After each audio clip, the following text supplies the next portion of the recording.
In the dead of night, when the icy wind crawled across the French coast and the sea whispered against the cliffs, a small team of British commandos moved like shadows toward their target, an isolated German radar station whose importance the world did not yet understand.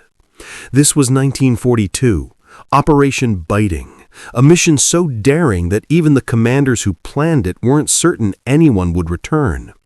But the men of the SAS had come here for one objective: steal the heart of the Würzburg radar, a device that gave the German war machine an almost supernatural ability to track Allied aircraft. As the commandos approached the fenced perimeter, every second felt like a fuse burning toward disaster. Floodlights swept the compound. Guard towers cut the darkness with rifle silhouettes. But the commandos moved with a deadly silence, cutting wire, slipping past posts, timing each step with the rhythm of the guards' movements. Inside the station, German technicians monitored screens glowing with ghostly signals, completely unaware that death was already at their doorstep. The assault began with a burst of violence so fast that most German soldiers never even reached for their weapons. The British stormed the bunker, dropped the guards with precision, and secured the main building within minutes. And then came the real battle, against time. The radar dish loomed above them like a steel giant, but the part they had come for, the device that held the secrets of German tracking technology, was buried deep within the machinery. Engineers scrambled to unbolt panels, yank out circuits, and pack the precious components into containers while the clock hammered in their ears. They knew the Germans would respond within minutes. They also knew that failing to retrieve even one key piece could render the entire mission meaningless.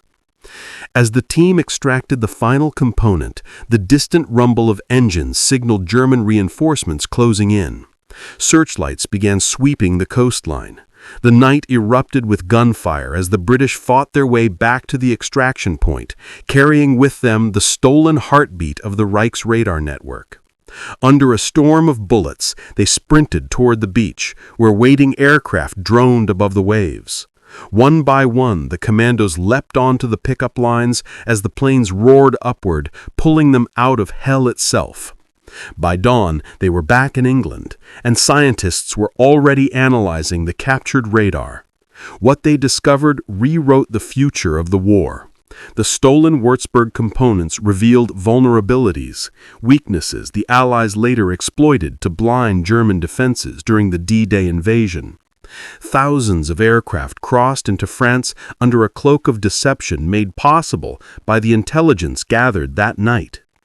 And yet the most astonishing part of the mission was this: the German command had no idea what had been taken. For weeks, they believed the attack had been nothing more than a small sabotage attempt.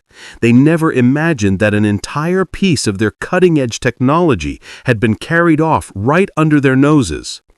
Operation Biting became one of the most brilliant and audacious intelligence coups of the war, a mission where a handful of men, in a single night, quietly shifted the balance of power in a conflict that engulfed the world.